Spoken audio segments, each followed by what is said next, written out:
दंडवतः.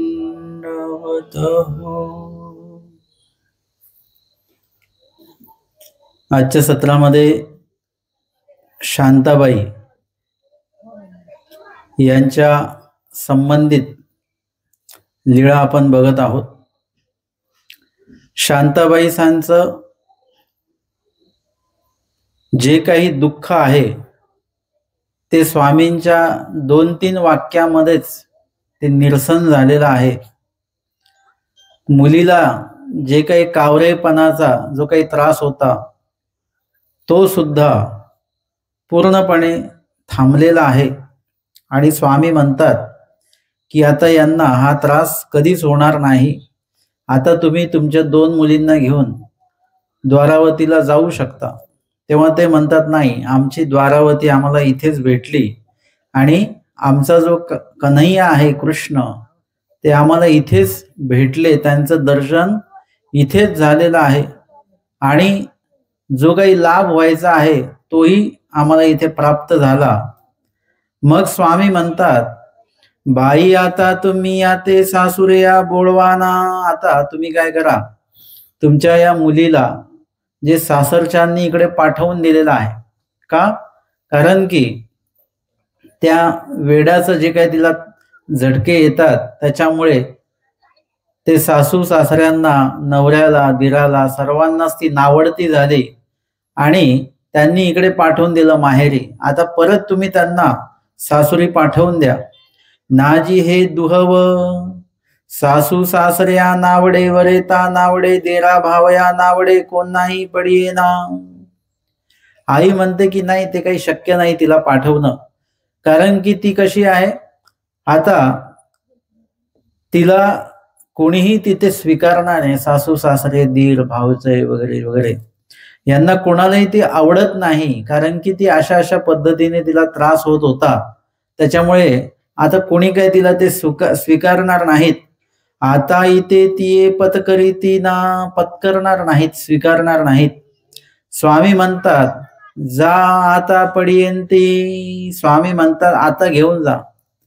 कशामुळे आवडत नव्हते ते? कारण की ते वेडेपणाचा त्रास त्यांना होत होता म्हणून ते आवडत नव्हते. परंतु आता कसं झालेलं आहे, आता तो त्रास पूर्णपणे थांबलेला आहे. शहाणा माणूस कोणालाही आवडतं, अतिशहाणा माणूस आवडत नसतं बरं का. आणि कधी कधी असं पण असतं की सगळे जर का वेडे असतील तर त्यांना शहाणा माणूस पण चालत नाही.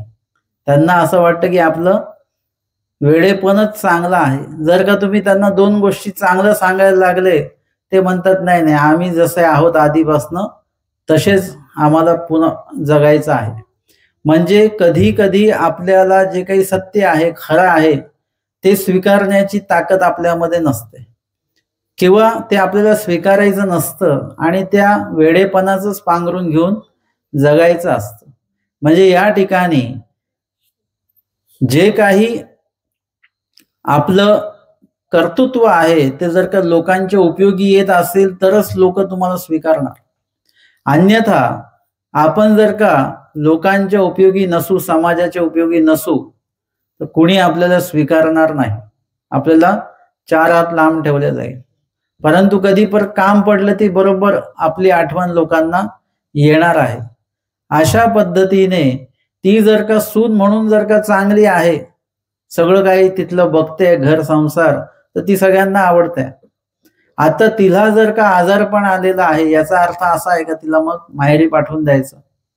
म्हणजे उपयोगी आहे तर घरकाम सगळं करून घ्यायचं आणि अनुपयोगी आहे तर तिला मग माहेरी पाठवून द्यायचं. म्हणजे हा कसा झाला भाव? ह्याच्यामध्ये कुठलाही आपुलकीचा भाव नाही आहे, आपलेपणा याच्यामध्ये नाही. याच्यामध्ये कसा स्वार्थपर व्यवहार तो झालेला आहे. जे काही नातं जोडलं गेलं ते स्वार्थपर नातं आहे आणि जगातली सगळी नाती आहेत ती अशाच प्रकारे एकमेकांमध्ये ते अडकलेली आहेत आणि म्हणून ती सुरू आहेत. आपलं कुणाकडे काहीतरी कधीतरी अडणार आहे म्हणून आपण त्यांच्याशी चांगलं बोलतो, तेही आपल्याशी चांगलं बोलतात. त्याचं कारण तेच आहे. वेगळं काही तुम्ही आपुलकी खूप वगैरे आहे, हा भाग थोडासा बारकाईने बघायचा आपण. आपलं जर का त्यांच्याकडे काम नसेल तर आपण कधी त्यांना काही बोलणार नाही, फोन करणार नाही, काही नाही.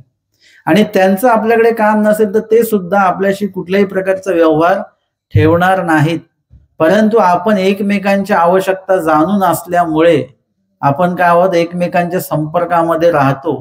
उगाच काही काम नसेल तरी फोन करतो का, संपर्क ठेवला पाहिजे. आणि म्हणून इथे समाजाची ही जी काही रीत आहे, नुसतं समाज नाही तर आपले नातलग असतील, ओळखी पाळखीचे असतील, हे सुद्धा अशीच नाती स्वार्थपराने ती जोडल्या गेलेली आहेत. प्रत्येक नात्यामध्ये काही ना काही स्वार्थ आहे. फक्त मातेच जे काही स्नेहदेवाने सांगितलेलं आहे ते नैसर्गिक आहे, निष्काम आहे, त्याच्यामध्ये कुठला स्वार्थ नाही. तरी सुद्धा आईला कुठेतरी वाटत असतं की बाबा माझा मुलगा मला पुढे सांभाळेल, अपेक्षा असते तिला. नाही जरी सांभाळलं तरी ती आई मुलासाठी करतच असते. म्हणून मातेचे स्नेह नैसर्गिक सांगितलेले आहेत. बाकी इतर सगळी नाती जी आहेत ती अशा स्वार्थपराने जोडल्या गेलेली आहेत. आणि म्हणून त्यांनी तिला दवडलेलं आहे, म्हणजे घरातनं काढून दिलं, माहेरी पाठवलं. पण स्वामी म्हणतात आता त्यांना तुम्ही काय करा, घरी पाठवा, सासरी पाठवा. आता ये ते पत्करी ती ना, पण त्या म्हणतात आता काही तिला ते स्वीकारणार नाहीत. स्वामी म्हणतात जा आता पडियंती, आता पडियंती म्हणजे ते तिला स्वीकारतील. तिला, त्यांना सर्वांना तिचं येणं पसंतीच पडेल. पत्करी ती, आणि तिला ठेवून पण घेतील. माझी वडील सून आली म्हणून साऊमी येती, नुसतं स्वीकारतील नाही तर माझी वडील सून म्हणजे मोठ्या मुलाची पत्नी आहे ती, म्हणजे माझी मोठी सून आली म्हणून ते 2 पावलं बाहेर येतील तिच्या स्वागतासाठी, तिला घेण्यासाठी. सडे सम्मार्जन गुडिया उभी ती, आणि तो आनंद एवढा मोठा आहे त्यांचा की सडे सम्मार्जन म्हणजे अंगण वगैरे सारवणं. खूप विशिष्ट पाहुणे आले तरच आपलं अंगण जे आहे ते सारवलं जात असतं पाहुण्यांच्या येण्यामुळे. एरवी सणवाराला तुम्ही ते अंगण सारवता तो भाग वेगळा, परंतु आपल्याकडे अधिकरण येणार असतील, कोणी साधू येणार असतील, तोच आपला दिवाळी दसरा असतो आणि त्यावेळी आपण अंगण सारवत असतो. किंवा व्यवहारामध्ये कोणी जावई वगैरे येणार असेल खूप दिवसांनी, मग असं काही करत असावेत. तशा पद्धतीने सुनेसाठी आतापर्यंत काही सडे सम्मार्जन केलेलं आहे का? जेव्हा लग्न होऊन ती सासरी येत असेल पहिल्यांदा तेव्हा करत असतील, पण एरवी माहेरी गेलेली मुलगी सासरी जर का येत असेल तर सासरी असं काही केलं जातं का? असं काही अनुभव आहे? सुनांना अनुभव आहे का, सासवांना अनुभव आहे की आज आमची सून येणार आहे म्हणून अंगण बिंगण सारवून ठेवा, रांगोळ्या काढून ठेवा, गुढ्या उभारा. गुढी कधी उभारतात? गुढी पाडव्याला उभारतात. आता हे काय झालं, आपण पर्टिक्युलर एक दिवस पकडून ठेवला, पण गुढी ही गुढी पाडव्याला उभारायची नसते. गुढी ही ज्या दिवशी तुमच्याकडे आनंद क्षण असेल त्या दिवशी आमच्याकडे जाधववाडीचे बाबा आले कल्याणला, तिथे गुढी उभारलेली होती. गुढी हे आनंदाचं प्रतीक आहे, व्यक्त करण्याचा भाव आहे. रांगोळी जसं आपण काढतो, आनंद व्यक्त करतो, आपण सारवतोय अंगण, आनंद व्यक्त करतोय, तसं गुढी उभारणं म्हणजे आनंद व्यक्त करण्याचा तो एक माध्यम आहे.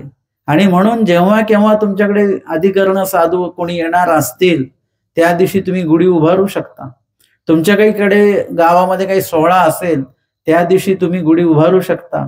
5ही अवतार दिन असतात त्या दिवशी आपण गुढी उभारू शकतो की, म्हणजे आनंद व्यक्त करण्याचा तो भाव आहे.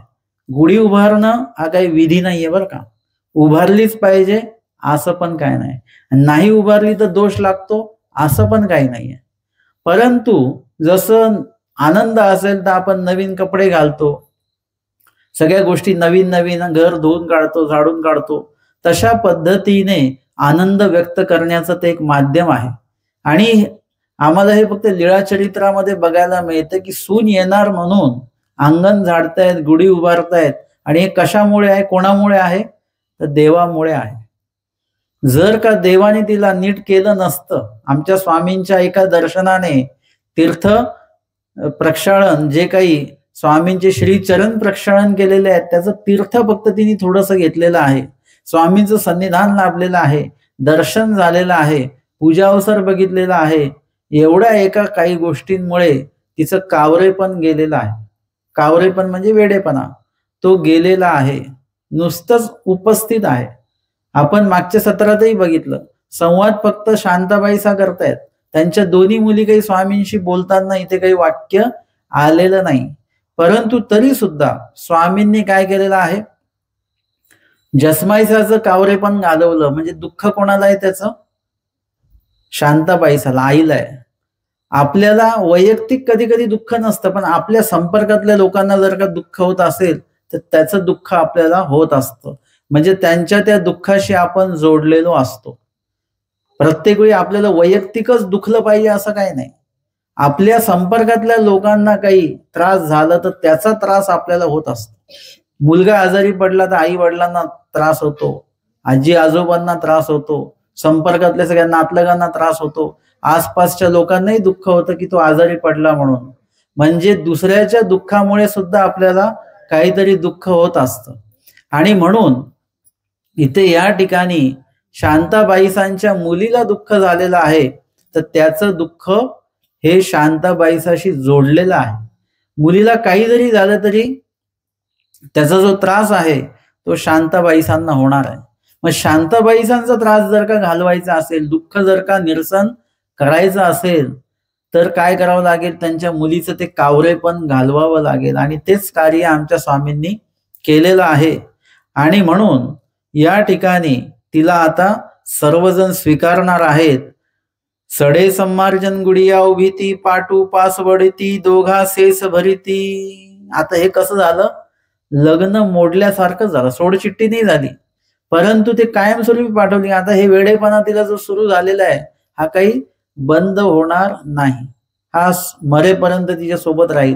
म्हणून एका दृष्टीने काय केलं, तिला कायमस्वरूपी माहेरी पाठवून दिलेलं होतं. आता ते जेव्हा तिला बोलवल्या जाईल तेव्हा पुन्हा लग्न सोहळा कसा झालेला असं तशा पद्धतीने सोहळा आता होणार आहे. आणि म्हणून ते सर्व साज केल्या जाणार आहे. दोघा सेस भरीती, आता तिये यांची वाट पाहते असते.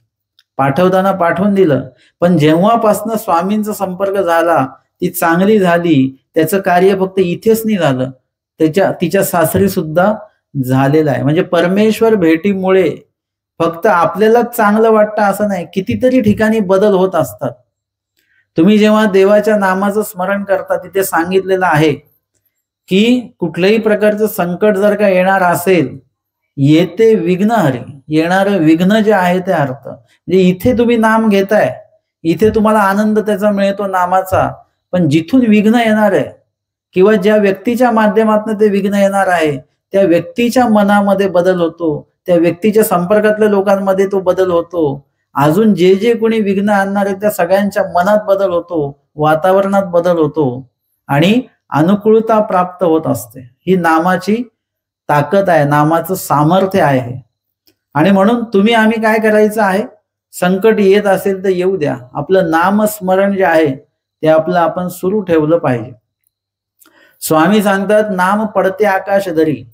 म्हणजे जगामध्ये आकाशा एवढं मोठं दृश्य सृष्टीतलं बरं का, सगळ्यात मोठं ते परमेश्वरच आहेत. परंतु आता आपल्याला जे दिसतं त्याच्यामध्ये पृथ्वी सगळ्यात मोठी आहे आणि पृथ्वीला पण व्यापलं आकाशाने. म्हणजे आपल्या दृष्टीने आकाश मोठं आहे दिसण्यापैकी. मग एवढं मोठं आकाश एवढं जरी संकट पडत असेल, आकाश एवढं संकट म्हणजे बघितलं तुम्ही कसं पडताना, आकाश पडताना बघितलं कधी, ते आभाळ कुठं ढगफुटी होते की नाही. मला आता हे कळत नव्हतं की स्वामी म्हणतात आकाशा एवढं सुद्धा दुःख पडते आकाश धरी. म्हणजे नेमकं काय, हे जेव्हा आता ढगफुटी बद्दल ऐकलं तेव्हा लक्षात आलं ही ढगफुटी म्हणजे काय आहे. हे आकाश पडण्यासारखंच, अख्खाच्या अख्खं ते रिचवतं ना ते. म्हणजे मोठमोठे घरं त्याच्यामध्ये वाहून जातात, एवढं मोठं पाण्याचा लोंढा त्याच्यामध्ये येत असतो. हे आकाश पडणंच आहे. जर का अशा प्रकारचं कुठलं काही असेल तर त्या ठिकाणी आपण सापडणार नाही, त्या दुःखामध्ये, त्या त्रासामध्ये. ते आकाश जिथे पडणार तिथे आपण नसणार, कारण की त्या ठिकाणी परमेश्वराच्या नामाचं स्मरण आपल्या अंतःकरणामध्ये सुरू असल्यामुळे तिथून बरोबर आपल्याला बाजूला घेऊन जातील परमेश्वर.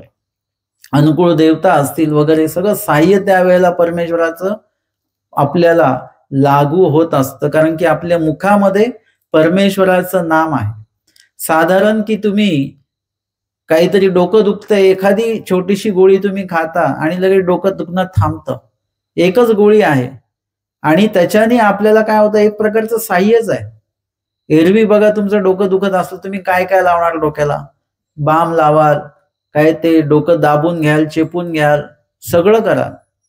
परंतु ते डोकं थांबतच नाही. ते डोकं कशाने थांबतं? त्या गोळीनीच थांबतं. म्हणजे गोळी एक प्रकारचं साह्यच आहे. पण किती वेळाचं साह्य आहे ते? काही वेळासाठी आहे ते, काही तासांसाठी आहे ते. त्याच्यानंतर मग त्याचं जे काही सामर्थ्य कमी झालं त्या गोळीचं, की परत आपलं डोकं दुखायला लागतं. आणि ज्यांना डोके आहेत त्यांचं डोकं नेहमीच दुखत असतं बरं का. मग परमेश्वराचं साह्य कसं आहे? ते कायमस्वरूपी आहे. ते त्या गोळीसारखं एका विशिष्ट वेळासाठी नाही आहे. ते त्याचा एक कालावधी आहे एका गोळीचा, पण परमेश्वराच्या साह्याचा कालावधी नाहीये. तो जर का तुम्ही नाम घेत असाल तर तो शेवटपर्यंत, तुमच्या शेवटच्या श्वासापर्यंत परमेश्वराचं साह्य जे आहे ते तुम्हाला होत असतं. आणि तुम्हाला मी आधीच्या सत्रामध्ये पण सांगितलं, त्याचा अनुभव तुम्ही घ्या. मी फक्त शाब्दिके सांगतो आहो, मला त्याचा अनुभव आहे. पण तुम्हाला जोपर्यंत अनुभव येणार नाही तोपर्यंत तुमचं नामस्मरण सुरू होणार नाही. आपलं नामस्मरण बंद आहे, होत नाही. त्याचं कारण ते आहे की त्याचा अनुभव आपल्याला अजूनपर्यंत आला नाही. आला नाही अशातलाही भागने आलेला आहे. प्रत्येकाला काही ना काही अनुभव आलेलाच आहे, पण तो अनुभव लक्षात आला पाहिजे की हा अनुभव आहे म्हणून. तो लक्षात येणं गरजेचं आहे. एका ठिकाणी निरूपण होणार आहे आणि त्या ठिकाणी काय झालं, वादळ आलं. आणि वादळ आल्यानंतर तिथे त्या पत्र्यावरचा दगड जो आहे तो खाली पडला. पण त्या आधी तिथे कोणतरी वयस्कर आई होत्या, त्यांना तिथून बाजूला कोणीतरी खेचलं बाजूला आणि तिथे दगड पडला. जर का त्यांना बाजूला केलं नसतं तर काय झालं असतं? त्यांच्या डोक्यावर तो दगड पडला असता.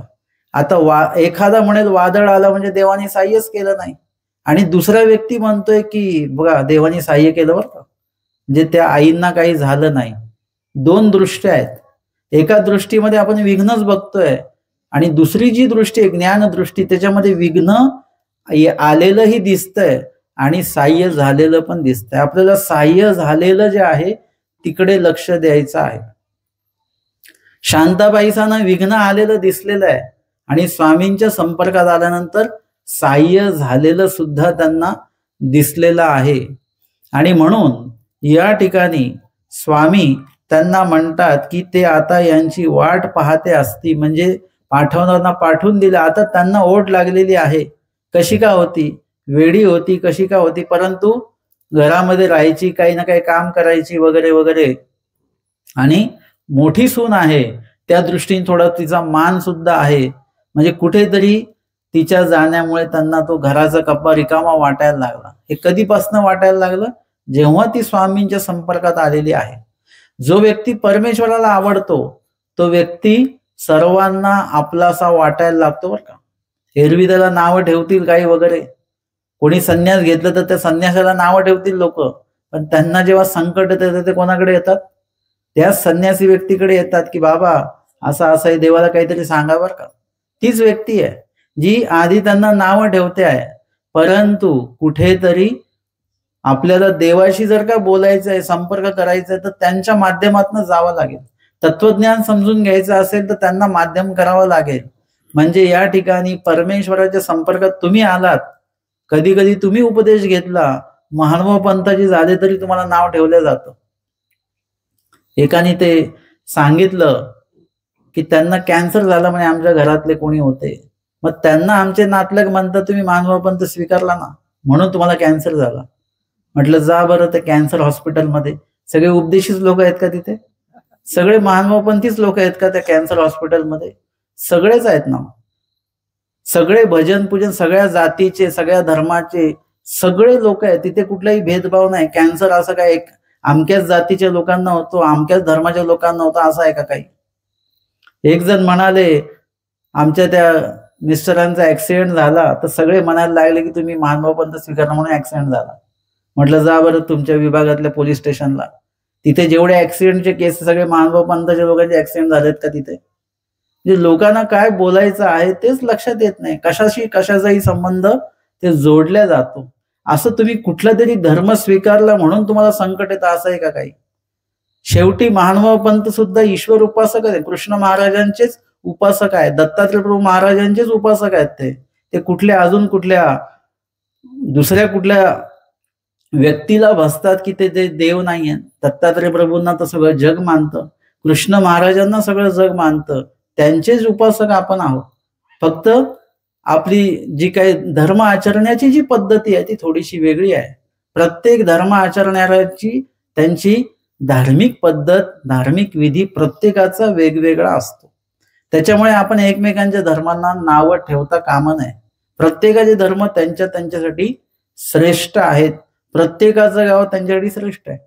तुम्ही म्हणाल आमचं हेच गाव चांगलं आहे, बाजूच्या गावाला म्हणते नाही आमचं गाव चांगलं आहे.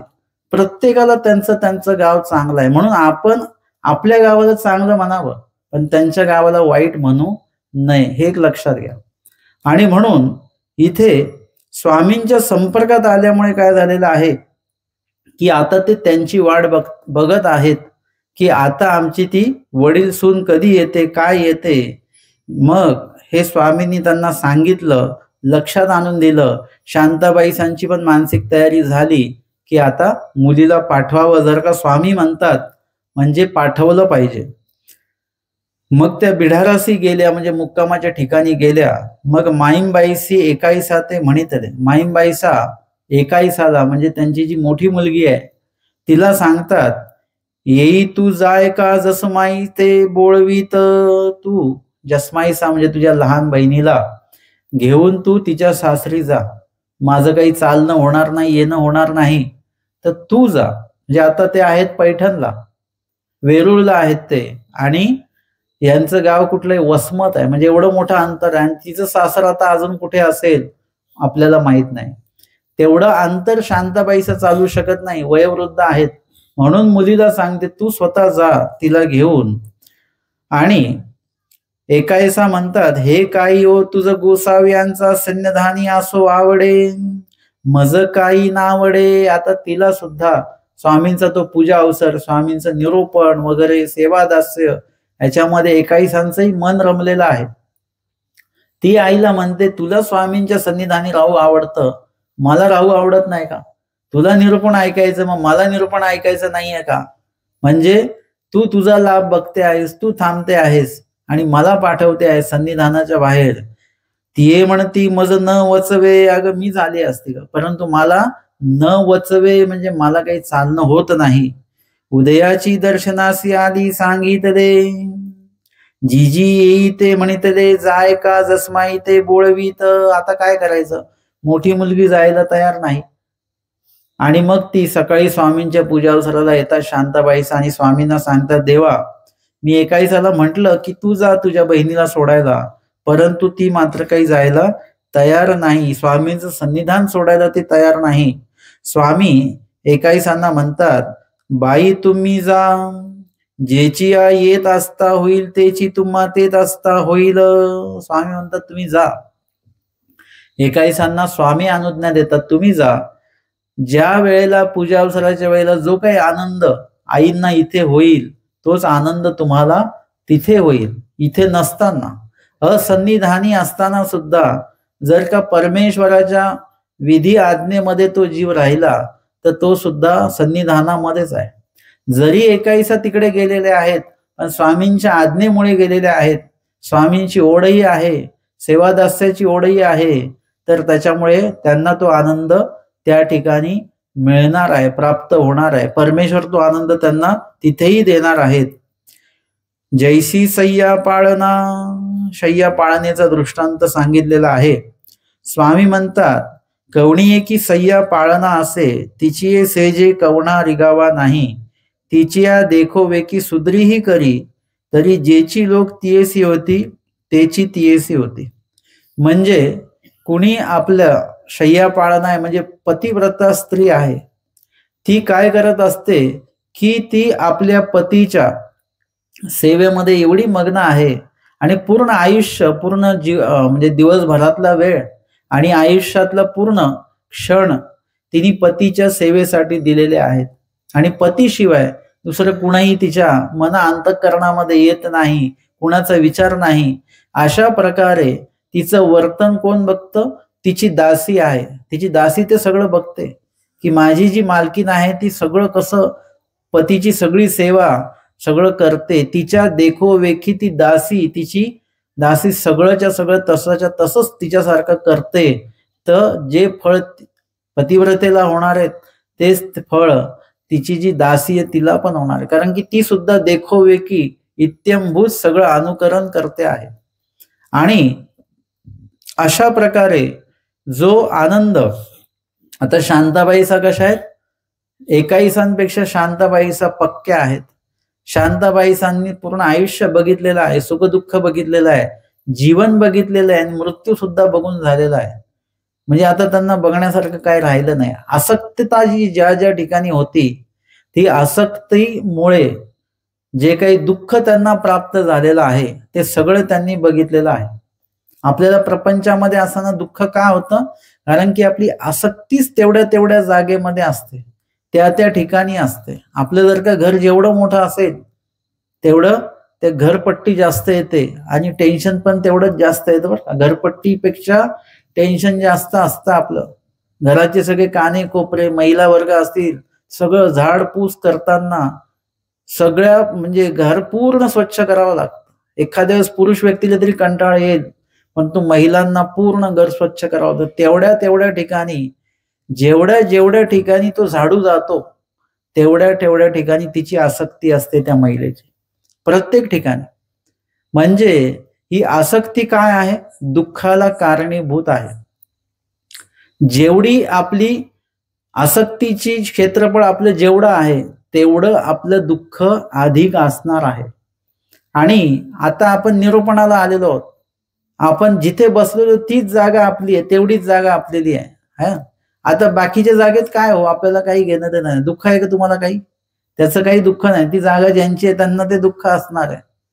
परंतु आपल्या अंगणात कार्यक्रम असेल तर, आपल्या घरी जर का आपण असू तर मग आपल्याला घरातल्या सगळ्या गोष्टी, रात्री झोपताना सगळे लाईटी, हे दरवाजे बंद, अमकं हे ठेवलं का ते ठेवलं का आतमध्ये, म्हणजे सगळीकडे एवढे व्यापक आहेत गोष्टी की त्यामध्ये आपण अडकलेलो आहोत आणि ह्या सगळ्या गोष्टी आपल्या दुःखाला कारणीभूत आहेत.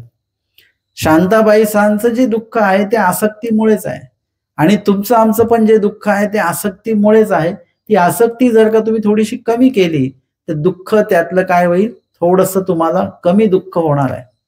आसक्ती असणारच आहे तुमची, परंतु त्या आसक्तीचं एक रेग्युलेटर तुमच्याकडे असलं पाहिजे. किती आसक्ती ठेवायची आहे आणि किती नाही ठेवायची आहे तेवढं तुम्ही एकदा ठरवून घ्या. म्हणजे त्याच्यामुळे तुमचं सुख दुःख जे आहे त्याच्यामधलं ते तुमचं साहजिकच त्याच्यावर नियंत्रण राहणार आहे. अति आनंदही झाला नाही पाहिजे आणि एकदम अति दुःखाकडे पण आपण गेलो नाही पाहिजे. कधी कधी अति आनंदामुळे काय होतं, त्याच्यामुळे पण हृदयविकाराचा झटका येतो की नाही, आणि अति दुःखामुळे पण होतं. दोन्ही टोकं आपल्याला नको आहेत. आनंद सुद्धा तेवढ्या पुरता तेवढा आहे, त्याच्यामध्ये एकदमच वाहून जायचं नाहीये. आणि दुःख सुद्धा होणार आहे, स्वाभाविक. मनुष्य आहोत आपण, जीव आहोत, तर ते सुद्धा दुःख तेवढ्या पुरतं तेवढं, त्याच्यामध्ये वाहून जाऊ नका. आणि म्हणून इथे ही आसक्तता जी आहे ती आसक्तता आपल्याला त्याच्यातनं काढून घेता आली पाहिजे. आणि ही पतिव्रता स्त्री जी आहे तिची आसक्ती कोण आहे? फक्त पती आहे. म्हणजे त्या संबंधित त्याची सेवा, त्याला जे जे काही लागतं ते उपलब्ध करून देणं आणि इतर कुठेही अन्य वार्ता असेल, बडबड असेल, याच्यामध्ये आपला वेळ न घालवता पतीला जे अपेक्षित आहे त्याच गोष्टी करणं ही पतिव्रतेचं लक्षण आहे. तिची आसक्ती इतर ठिकाणी नाहीये, इतर गोष्टींमध्ये नाहीये. त्याला बघून जसं शूद्री म्हणजे तिची दासी करेल तशाच पद्धतीने तिला सुद्धा फळ होणार आहे. नुसतं अनुकरण केल्याने सुद्धा काही ना काही लाभ जो आहे तो आपल्याला प्राप्त होत असतो. आणि हे एकाईसांना आमच्या स्वामींनी सांगितलं की तुम्हालाही लाभ होईल, तुमचं काही नुकसान होणार नाही. कधी कधी असं असतं की आपल्याला वाटतं की आम्हाला अधिकरणांची सेवा भेटली पाहिजे, त्यांचे पाय चेपणे वगैरे, अजून त्यांना पाणी आणून देणे वगैरे. आम्ही लांबची सेवा घेणार नाही, परंतु तुम्ही जी लांबची सेवा घेतली की बाबा त्या मार्गासाठी तुम्हाला भाजी आणायची आहे, 2 सेवा आहेत. भाजी आणायचं म्हणजे मार्ग सोडून बाजारात जा वगैरे, मग ती सेवा नको, आम्हाला अधिकरणांची सेवा पाहिजे. तर ती भाजी आणणं सुद्धा मार्गाची सेवा आहे, म्हणजे अधिकरणांची सेवा आहे ती. अधिकरण विचारतील भाजीला कोणाला पाठवलेलं आहे, ते अमके अमके गेले, हा कोणीतरी गेलं पाहिजे. जर का सगळेजण इथेच सेवा करायला लागले तर मग बाहेर सेवा, बाह्य सेवा कोण करणार? म्हणजे ती सेवा पण तेवढीच आवश्यक आहे. फक्त ती सेवा करताना तुमचं मन अंतःकरण मात्र ईश्वराच्या स्मरणामध्ये असलं पाहिजे. तुम्ही जरी मार्गाच्या सेवेला लांब जरी गेलात तरी देवापासून मात्र आपण लांब जाता कामा नये. त्याही सेवा तेवढ्याच आवश्यक आहेत. आणि म्हणून शांताबाईसा ज्या आहेत, शांताबाईसांना स्वामींच्या सन्निधानी राहायचं आहे. ते जाऊ पण शकत नाही, चालवतही नाही, आणि चालवत असतं तरी शांताबाईसा मात्र स्वामींना सोडून गेल्या नसत्या, त्या सन्निधानीच राहिल्या असत्या. आणि त्यांची जी आवड आहे ती एकाईसापेक्षा जास्त आहे, अतीव आवड आहे. आणि एकाईसा ज्या आहेत त्यांना सुद्धा आवड आहे, पण आईपेक्षा ती आवड त्यांची कुठेतरी कमी आहे. आणि म्हणून इथे शांताबाईसांना स्वामींनी दृष्टांत सांगितला. आणि मग ती निघाल्या. स्वामी सांगतायत, आज्ञा दिली देवानी, पैठणला गेल्या. बोळावा मागितला सारंग पंडिती, चीर चोळी तोडी तोडू घोडे जणू दिदला. सारंग पंडित त्यांचे नातलग आहेत. आता सासरी जर का हिला घेऊन जायचं आहे तर एकदमच आयत्याच कपड्यांवर नाही नेता येणार. काही नवीन कपडे म्हणा वगैरे, काही तिथे सासरी देण्यासाठी काहीतरी अशा काही वस्तू म्हणा वगैरे, काही ना काही तिथे भेट वस्तू म्हणा घेऊन जावं लागेल. आणि ते सर्व सारंग पंडितांनी त्यांना पुरवलं. जे काही द्यायचंय वस्त्र वगैरे जावयासाठी, मुलीसाठी, हे सगळं दिलं. आणि मग त्या गावाशी गेली. तेव्हा ती वाट पाहते होती. आणि स्वामींनी सांगितल्याप्रमाणेच ते जे काही तिच्या सासरची मंडळी होती ते सगळे वाटच बघत होते. वडील सून आली म्हणून सावमे आली. वडील सून आली म्हणून ते सगळेजण सावमे आले, जवळ आले, हरखायली, आनंदित झाले. तया ते घेऊनी गेली, आदरू केला, मान सन्मान सर्व केला. गोसावी सांगितले होते ते तुके तैसेच केले. स्वामींनी सांगितल्याप्रमाणे सर्व त्या ठिकाणी घडलं. चढे सम्मार्जन वगैरे, गुढिया तोरणे उभारली, सगळं झालं. तयासी भांगार केले असो लागली. भांगार म्हणजे काय? दाग दागिने जे आहेत तिला नव्याने परत दागदागिने केले. म्हणजे पुन्हा जे आधी लग्न झालेलंच आहे परत त्यांनी काय केलेलं आहे, परत तो लग्न शृंगार जो आहे, लग्न सोहळा जो आहे तो परत त्यांनी त्या ठिकाणी केला. अशा प्रकारे त्यांनाही आनंद त्या ठिकाणी प्राप्त झालेला आहे. मग एकाईस हे म्हटले, आता मी गावासी जाईन. एकाईस त्यांना म्हणते, आता मी हिला आणून सोडलेलं आहे, आता मला गावाला जायचं आहे. तेव्हा ते म्हणतात तिच्या सासरकडचे, जाल कैसी आमची वाप धाईल, मा तुम्हासी वस्त्र घेऊनी मग बोळवीत घालूनी. ते म्हणाले, असं जाता नाही येणार, आता आमची शेतीची काम आहेत ती एकदा आटपू द्या, त्याच्यानंतर तुम्हाला कपडे वगैरे सगळं आम्हाला घेऊ द्या व्यवस्थितपणे, तुमचा मान सन्मान करू द्या, आणि मग आम्ही तुम्हाला सोडवायला कोणातरी यावं लागेल. आता शेतीच्या कामामुळे काही शक्य नाही आहे आणि तुम्हाला एकटं पाठवणं सुद्धा शक्य नाही. मग एकू दिसू माईंबाई सासी गोसाव्यांपासून स्थिती झाली. एक दिवशी माईंबाईसांना स्वामींपासून स्थिती झाली, आनंद प्राप्त झाला. तियेची दिसी तेथ एकाईसासी झाली. एकाईसांना सुद्धा इकडे स्थिती झालेली आहे. एकाईसे देव्हाऱ्यावरी बैसली होती आणि तयासी तेथ स्थिती झाली. त्या देव्हाऱ्याच्या त्या विभागामध्ये ती बसलेली आहे आणि त्यांना ती स्थिती झाली. आनंदाचा संचार झाला. आणि आनंद जर का झाला असेल तर आपला चेहरा प्रसन्न असतो. जास्त आनंद झाला असेल तर चेहऱ्यावर थोडासा हास्य सुद्धा असतं बरं का. आनंद झाले आणि आपण चेहरा एकदम असं गंभीर करून बसलेलो आहोत असं कधी शक्य नाही. चेहऱ्यावर कुठेतरी आपल्या स्मित हास्य असतं. तशा प्रकारे तिच्या चेहऱ्यावर ते हास्य असेल आणि ती तैसेची निघाली. आणि ती त्या आनंदाच्या भरातच स्वामी जिथे आहेत वेरूळला ती तिकडे निघालेली आहे. ती म्हणू लागली हिचे पिसे गेले ते इसी लागले. बघा, हे आमच्या सुनेचं पिसं गेलं आणि हिच्या बहिणीला ते पिसं लागलं, कारण की ते त्या तशाच पद्धतीने आनंदाच्या भरात निघालेले आहेत आणि कोणी काय बोलतंय तर ते ऐकायला सुद्धा त्यांना येत नाही, तिकडे लक्ष नाही, चेहऱ्यावर आनंद आहे, हास्य आहे. आणि मग ते म्हणतात बघा हिचं पिसं गेलं आणि हिला लागलं. मग एकाईसा म्हणतात माते बोळवा, म्हणजे मला कोणीतरी तुम्ही सोबत पाठवा, मला आईकडे जायचं आहे. ती म्हणती शेता शिवाराचे दिस गहुवाची पेरणी आम्ही आरावना, म्हणजे आम्हाला वेळच नाही. आरावना म्हणजे आम्हाला वेळ नाही, शेताचे दिवस आहेत आता. मा सावले घेऊनी मग बोळवीत येऊनी, तिये न राहतीची निघाली. ते म्हणाले थांबा आता, म्हणजे त्यांचं थांबणं म्हणजे चांगले 2-3 महिने जाणार आहेत. आधीचा प्रवास इतका वेगवान नव्हता की सकाळी निघालो संध्याकाळी पोहोचलो, असं नाहीये. प्रवास कसा आहे, पायी प्रवास आहे, म्हणजे एखाद्या ठिकाणी पोहोचायला 3-4 दिवस लागणार, पायी पायी जायचं आहे. मग त्यांचं थांबवणं म्हणजे काय आहे, चांगलं 2-3 महिन्याचं थांबवणं आहे. शेतीचे काम काही लगेच आटपत नाहीत आणि म्हणून ते न राहतेची, तिला काही राहण्याची इच्छा नाही, त्या निघाल्या.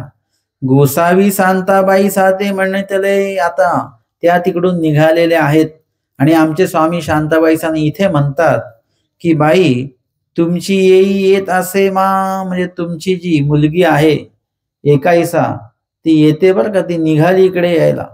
शांताबाईसा ज्या आहेत त्यांना माहिती आहे आपली मुलगी आपल्या शब्दाबाहेर जाणार नाही आणि म्हणून त्यांना असं वाटतं की स्वामी सहजपणे असं म्हणत आहेत, पण तसं काही होणार नाही. हे काळजी माझी लेकुर्वे माझी काढली रेख नोलांडिती, एकाईसा माझ्या शब्दाबाहेर नाही, तिला मी जसं सांगितलं तसंच ती ऐकणारी आहे. मा येईल कैसी, मा येईल कैसी, म्हणजे ती काही येऊ शकत नाही. यावरी गोसावी उगेची होते, स्वामी उगेच आहेत. स्वामी जे सांगतात ते कसं आहे, खरं की खोटं? स्वामी सांगतात खरं की खोटं? खरंच असतं. खोटं कोण बोलतो? आपण बोलत असतो. खोटं कोण बोलतो? जीव बोलत असतो. मग तुम्ही ह्या बाबतीत खरं तरी बोला, हो तरी बोला. जीव खोटं बोलतो, पण देव जेही बोलतात ते खोटं नसतं, ते खरंच असतं. एरवी परमेश्वराचं काही वाक्य आपल्याला मान्य नसतात म्हणा, आपण ते मान्य करत नाही, ते स्वीकारत नाही, परंतु ते मुळामध्ये त्या वाक्य कसे असतात, खरे असतात. परंतु जेव्हा आपण देवाला सुद्धा जीवासारखं बघतो, तसं जसं जीवावर आपण विश्वास ठेवत नाही, तसं कधी कधी परमेश्वरावर पण आपण विश्वास ठेवत नाही. असं वाटतं की नाही, असं नाही, नसेल असं. परंतु इथे शांताबाईसा ज्या आहेत, शांताबाईसांना आमच्या स्वामींचा अनुभव आलेला आहे, परंतु थोडस ते अजून जे काही ज्ञान असणं आणि ज्ञानानुसार जी काही जाणीव असणं आहे, तो प्रकार थोडासा कुठेतरी कमी असावा. माहीम भट्टांना किंवा भट्टोबासांना जी जाणीव आहे देवाची, त्याही मध्ये देवाची जाणीव जी भट्टोबासांना आहे तशी जाणीव आपल्याला खूप कमी बघायला मिळते लीळा चरित्रामध्ये. म्हणजे स्वामींनी काही व्यक्त करण्याच्या आधी स्वामींची प्रवृत्ती भट्टोबासांना कळते आहे, इतकं ते स्वामींना जाणून आहेत. परमेश्वराची प्रवृत्ती काय असेल, काय असणार आहे, काय बोलणार आहे स्वामी, हे आधीच भट्टोबासांच्या लक्षात उपलक्षात यायचं का? कारण की ते स्वामींना समर्पित झालेले आहेत. म्हणून स्वामींशिवाय दुसरं कुठलीही आता सेवा त्यांना नाही, इकडे तिकडे लक्ष वेधलेलं नाही आहे. आपल्याला निरूपण कळत का नाही? कारण की आपल्याला डोक्यामध्ये काय काय विचार चालू आहेत. निरूपण कधी संपतं, घरी जायचं आहे, स्वयंपाक बनवायचा आहे, जेवण बंद करायचं आहे, परत असं करायचंय तसं करायचं, म्हणजे हे डोक्यामध्ये विचार चालू आहेत एकी बाजूला. एका बाजूला निरूपण सुरू आहे, म्हणून ते 2 कान दिलेले आहेत आपल्याला. एका कानाने प्रपंच आणि एका कानाने परमार्थ, दोन्ही गोष्टी आपल्या चालू आहेत. ज्या दिवशी तुम्ही दोन्ही कान परमार्थाला द्याल, तेव्हा जिथेही निरूपणाला जाल तिथलं निरूपण तुम्हाला अंतःकरणामध्ये सरळ येणार. आणि जर का एकाच कानाने ऐकत असू तर मग पूर्ण निरूपण काही आपल्या कक्षेमध्ये ते येणार नाही. इथे आपल्याला जेव्हा पूर्ण आपण समर्पित होतो कुठल्याही एका विषयाला, तेव्हा जसं ते लहान मुलं असतात ना, लहान मुलं जर का कार्टून बघत असतील, त्यांच्याशी तुम्ही किती बोला, त्यांचे डोळे इकडे तिकडे होत नाहीत, त्यांना आवाज सुद्धा येत नाही, मग तुम्हाला हात लावा लागतो. मग तो काय म्हणजे तो त्याच्यामध्ये एवढा मग्न, त्याला म्हणतात ध्यान अवस्था. तसं जो चिंतेमध्ये माणूस आहे, ज्याला काळजी लागलेली आहे, तो तशा ध्यान अवस्थेमध्ये जातो. त्याच्याशी तुम्ही काही बोलले जरी त्याला काही ऐकू येत नाही, त्याचं लक्ष नसतं आपल्या बोलण्याकडे, तो काय खातोय ह्याच्याकडे त्याचं लक्ष नसतं, कारण त्याच्या डोक्यामध्ये चिंता आहे. ध्यान अवस्थेमध्ये तो गेलेला आहे, फक्त तो चिंतनामध्ये नाही आहे, तो चिंतेमध्ये आहे. आणि अशा पद्धतीने तुम्ही कुठल्याही ठिकाणी जर का अशा पूर्ण मनाने उपस्थित जर का झालात, तर तुम्हाला तिथे सुरू असलेला विषय सहजपणे समजू शकतो. पण आधेमध्ये जर का आपण इकडे तिकडे जात राहिलो मानसिक स्थितीमध्ये, मनाचे विचार इकडे इकडे जात राहिले, तर मात्र काय होईल की आपल्याला उपस्थित विषय काही समजणार नाही. शांताबाईसा ज्या आहेत, शांताबाईसा सुद्धा समर्पितच आहे, पण अजूनपर्यंत थोडासा जीव स्वभाव आहे. त्याच्यामुळे त्यांना असं वाटतं की नाही देव असंच म्हणत असतील कदाचित, काही सांगता येत नाही. परंतु स्वामी उगेची होते म्हणजे कधी कधी तुम्ही सत्य सांगता आणि तरी जरी तुमचं कोणी ऐकत नसेल, तर त्यावेळेला आपण तिथे वाद घालायचा नाही किंवा जास्त बोलायचं नाही, जास्त समजावून सांगायचं नाही. तिथे काय करायचं, शांत बसायचं. कधी कधी शांत बसण्यामध्ये खूप गोष्टी आपल्याला प्राप्त होत असतात. आपल्याला काय वाटतं की आपण बोलल्याशिवाय काही होणार नाही.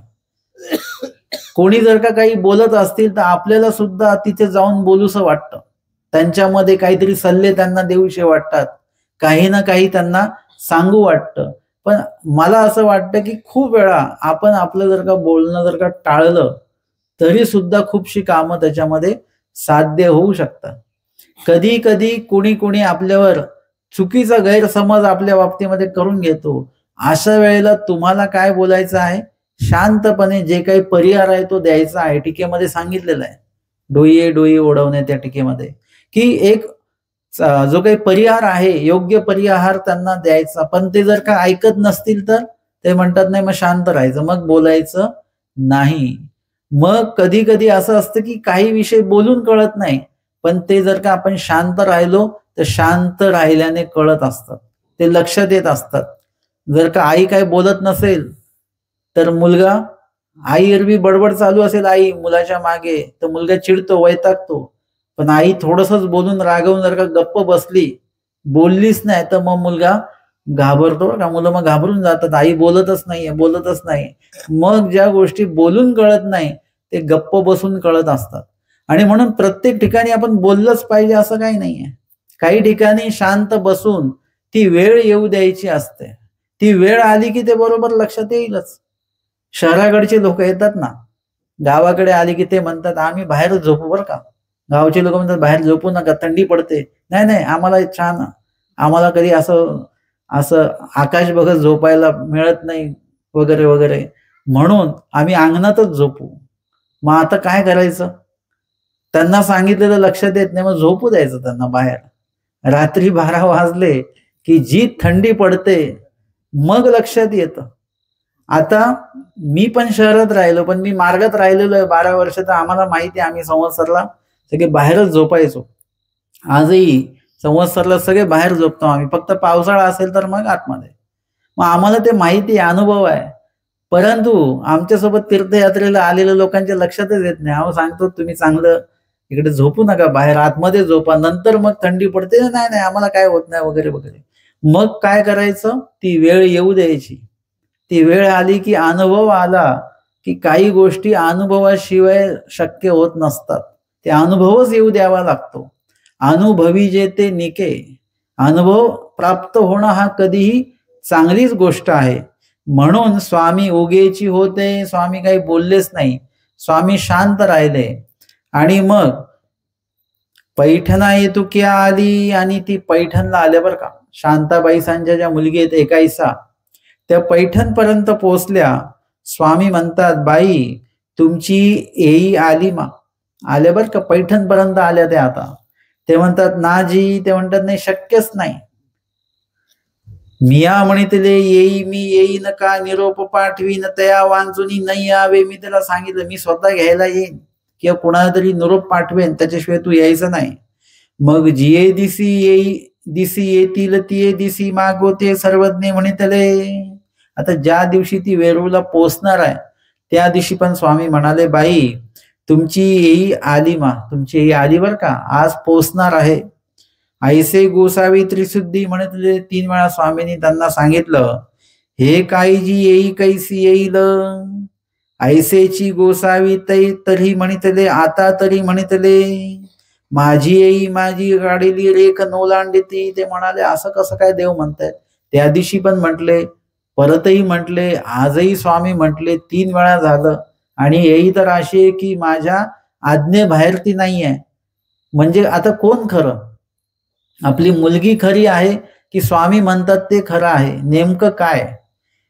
सर्वज्ञ म्हटले, बाई चंद्राच्या रश्मी करुणी शिळा पाषाण निवती परिद्रवती नाम तैसा सोमकांतू नव्हे तो द्रवे. स्वामींनी ते दृष्टांत सांगितला. या दृष्टांतातनं आम्हाला एक सिद्धांत तर कळतो, पण विज्ञान सुद्धा त्याच्यामध्ये कळतं. स्वामींचं जे तत्वज्ञान आहे, महानुभाव पंथाचं जे तत्वज्ञान आहे, दृष्टांत जे स्वामींनी सांगितलेले आहेत, वचन सूत्र जे सांगितलेले आहेत, या सगळ्यांमधनं आम्हाला आचारही कळतो, आचरणही कळतं, तत्वज्ञानही कळतं, मोक्ष मार्गाची वाटही कळते आणि विज्ञान सुद्धा त्याच्यामध्ये कळतं. लीळाचरित्रामध्ये आम्ही जर का वाचलं तर आमचे स्वामी सकाळी विहरणाला जातात, संध्याकाळी पण विहरणाला जातात. आज आपण त्याला काय म्हणतो, मॉर्निंग वॉक म्हणतो, इव्हिनिंग वॉक म्हणतो. ते आपल्याला डॉक्टरांनी सांगितलं पाहिजे असं काय नाही. तुम्ही लीळाचरित्राचे वाचक असाल तर तुम्ही सहजपणे तुम्हाला ही माहिती असणार आहे. आमचे स्वामी भोजन झाल्यानंतर, आरोगणा झाल्यानंतर गुळणा करतात. आजही डॉक्टर आम्हाला ते सांगतात, जेवण केल्यानंतर काय करा, ब्रश करा. म्हणजे इथे आम्हाला विज्ञान आत्ता नाही, हे आम्हाला लीळाचरित्रामध्ये 800 वर्षाआधीच हे विज्ञान आम्हाला कळालेलं आहे, हा विधी आम्हाला कळालेला आहे. कितीतरी गोष्टी आहेत. आमचे स्वामी बाईसा जेव्हा म्हणतात, बाई देवा भोजनासाठी आरोगण्यासाठी उशीर होत आहे, स्वामी म्हणतात बाई हे मागे ना. पोटाला हात लावून स्वामी सांगतात, बाई हे मागे ना, म्हणजे अजून भूक लागलेली नाही. आहारशास्त्र तेच सांगतंय, भूक लागल्याशिवाय जेवू नका आणि भूक लागल्यानंतर जेवाच. तुम्ही म्हटले नाही नाही आता जरी भूक लागली तरी माझा जेवणाचा टाइम रात्री 10 वाजताचा आहे, तसं नाही. ज्या वेळेला भूक लागली त्यावेळी आपण जेवलो पाहिजे. म्हणजे इथे आहारशास्त्र पण आम्हाला कळतं, आरोग्यशास्त्र सुद्धा आम्हाला त्याच्यामध्ये कळतं. आणि इथे स्वामींच्या काही दृष्टांतामधनं विज्ञान, हे जे काही सूर्य चंद्रांचं जे काही या ठिकाणी क्रिया चाललेल्या आहेत त्या सुद्धा आम्हाला त्याच्यामध्ये कळतात. म्हणजे इथे स्वामी सांगतात चंद्राच्या रश्मी करून, जसं चंद्र आहे ते चंद्राची जी काही किरणं आहेत, तो जो प्रकाश आहे तो कसा शांत आहे. सूर्याचाही प्रकाश आहे, चंद्राचाही प्रकाश आहे. सूर्याचा प्रकाश तेज आहे, त्रासदायक आहे, परंतु चंद्राचा प्रकाश कसा आहे, शांत आहे. मग स्वामी सांगतात चंद्राच्या रश्मी करून, म्हणजे त्या किरणांमुळे शिळा पाषाण निवती. म्हणजे रात्री कसं होतं, दिवसभरात जे काही आपलं घर अंगण तापलेलं असेल, उष्ण झालेलं असेल, ते कसं होतं, रात्री ते शांत शांत होतं आणि ते शीतल होत जातं, थंड होत जातं. ते परद्रवती ना, परंतु ते द्रवत नाहीत. परंतु एक सोमकांत नावाचा असा पाषाण आहे, तो नुसताच निवतो असं नाही, तो द्रवतो सुद्धा. म्हणजे त्याच्यातनं पाण्याचे थेंब सुद्धा येतात. म्हणजे त्याला काय बोलतो आपण, असे घामाचे आपल्या शरीरावर असे बिंदू बिंदू येतात ना, थेंब थेंब येतात, तसे त्या पाषाणाला चंद्राच्या रश्मी करून पाण्याचे थेंब थेंब त्या दगडावर उमटतात. ते म्हणजे अशा प्रकारे त्याच्यामध्ये बदल होतो, तो निवतो सुद्धा आणि द्रवतो सुद्धा. द्रवणे म्हणजे काय, ओला गुण जो आहे तो व्यक्त होणे. तशा पद्धतीने निरूपण ऐकल्यानंतर सगळेच काही अनुसरण घेतात का.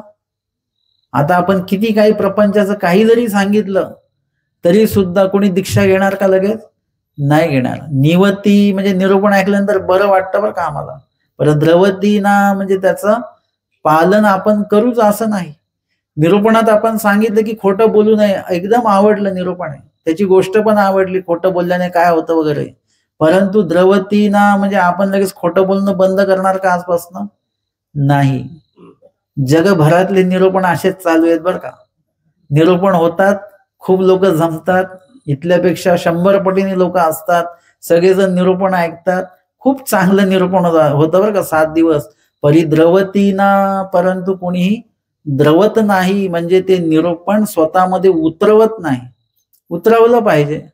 तरी आम्ही काय करतो, सांगतोच आहे, कमीत कमी निवती तरी, म्हणजे निवले जरी बरं वाटलं, आज जे ऐकलेलं आहे ते आचरणात नाही आणणार तुम्ही, परंतु कधीतरी तुम्हाला ते शब्द आठवतील की आज संकट आलंय. निरूपणामध्ये आपण ऐकलेलं की नामस्मरण केलं पाहिजे, तर कदाचित तुम्ही तो विधी नंतर कधीतरी त्याचा स्वीकार कराल आणि नामस्मरण कराल, तेव्हा ते द्रवती म्हणजे ते आचरणात आलं.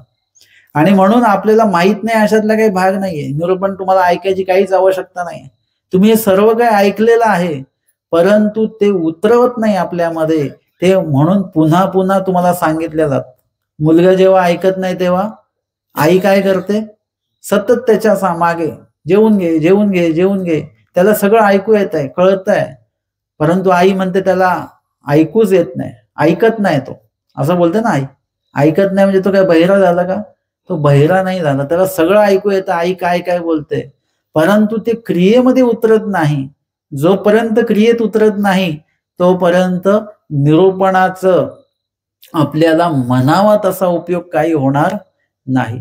आणि म्हणून हे द्रवणं जे आहे ते द्रवता सुद्धा आपल्याला आलं पाहिजे. एक पाषाण जर का द्रवतो तर आपण तर माणूस आहोत, मानव आहोत. एक बेडूक जो आहे तो बेडूक स्वामींच्या रोजच्या पूजा अवसराला यायचा, रोज. मग ते काय झालं की त्यांच्या लक्षात आलं भक्तजनांचा, हा बेडूक काल पण आला होता बरं का, आपण त्याला सोडलं, आता आज कालपेक्षा जास्त लांब सोडू. परत तो आला, परत त्याला धरलं, परत लांब सोडून आले. तर स्वामी म्हणतात हा तोच बेडूक आहे का दुसरा? ते म्हणतात नाही तोच आहे, तोही विषय होतो सगळा, खुणही त्याची होते. मग त्याला तिकडे पलीकडे सोडून येतात नदीच्या, परत तो दुसऱ्या दिवशी पूजा अवसराच्या वेळेला परत तो येतो. ही लीळा आहे लीळा चरित्रामध्ये. इतका तो वेधलेला आहे तो बेडूक, स्वामींच्या पूजा अवसराच्याच वेळेला येतो. मग तो पूजा अवसराच्याच वेळेला काय येतो, कारण की तो जर का इतर वेळी आला तर काय होईल, सगळेजण त्याला बघतील आणि लगेच सोडून येतील. स्वामींचं दर्शन त्याला घेता येणार नाही. बरोबर, मी ह्याचं चिंतन केलं की तो पूजा अवसराच्याच वेळेला येतो, कारण पूजा अवसराच्या वेळेला सर्वांचं लक्ष स्वामींकडेच असतं. कोणी बेडकाकडे बघणार आहे का? सगळ्यांचं लक्ष स्वामींकडे आहे. मग त्यावेळेला तो बेडूक सुद्धा त्या मठाच्या एका कोपऱ्यामध्ये येऊन स्वामींकडे एकटक बघत राहतो. त्या बेडकाकडे कोणाचंही लक्ष नाही. त्याच्यामुळे बेडूक सहजपणे किती वेळ स्वामींकडे बघत राहतो. पूजा अवसर संपला की मग लक्ष जातं सगळ्यांचं. म्हणजे अशी ती लीळा एका लहान मुलाने सांगितली बरं का, प्रवचनामध्ये एका. आणि त्यांनी शेवटी विचारलं, जर का बेडूक देवाकडे वेधल्या जातो तर माणूस का नाही वेधल्या जात? असं वाक्य त्यांनी म्हटलं आणि तो खाली बसून गेला. लहान पोरगा होता, 5-6 वर्षाचा. आता हा प्रश्न कोणाला होता? सगळ्यांना होता, आम्हाला पण होता, की खरोखरच आहे बेडूक आहे जर का तो देवाकडे वेधल्या जातोय, तो रोज जर का पूजा अवसराला येतो आहे, आपण तर माणूस आहोत, आपण का नाही देवाकडे वेधल्या जात? आपण का नाही रोज प्रवचनाला येत? आपल्या प्रवचन येण्यामध्ये खंडगा पडतो आहे कारण की ती जी आवड आहे, ती आवड जो काही वेधलेपणा असणं पाहिजे, तो वेधलेपणा आपल्यामध्ये जोपर्यंत निर्माण होत नाही तोपर्यंत आपल्याला त्या निरूपणाचा वेध लागणार नाही. जसमाईसा शांताबाईसांच्या मुलीचं वेडेपण तर देवाने घालवलेलं आहे, परंतु देवाचं वेडेपण जे आहे ते आपल्याला लागणं तितकंच आवश्यक आहे. या ठिकाणी स्वामींनी हा दृष्टांत सांगितला आणि तेवढ्यामध्ये एकाईसा वेरूळमध्ये उपस्थित झालेल्या गावामध्ये आल्या, त्या दारामध्ये आल्या स्वामींचं जिथे मुक्काम आहे. स्वामी म्हणतात, हे नव्हे तुमची येई आली, हे बघा आली.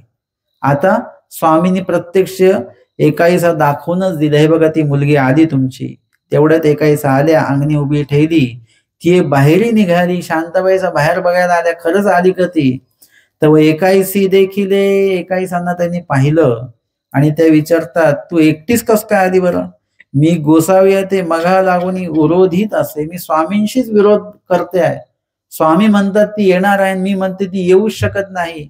मी माझ्या बोलण्यावर ठाम आहे. मी गोसावी आहे ते ऐसे म्हणे, मी स्वामींनाच विरोधक बोलत राहिले. मागील अवघे सांगितले, मग त्या मुलीने सर्व सांगितलं, स्थिती झाली ते सांगितली आणि म्हणतात की ते दिवशी मला सुद्धा स्थिती झालेली.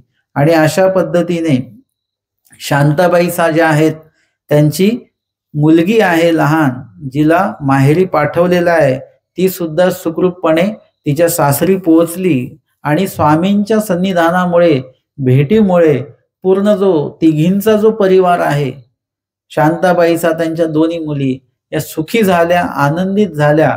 आणि पुढे शांताबाईसांच्या बाबतीमध्ये अजून स्वामींनी काय विधी त्यांना सांगितलेले आहेत ते पुढच्या सत्रामध्ये आपण बघणार आहोत. दंडवत हो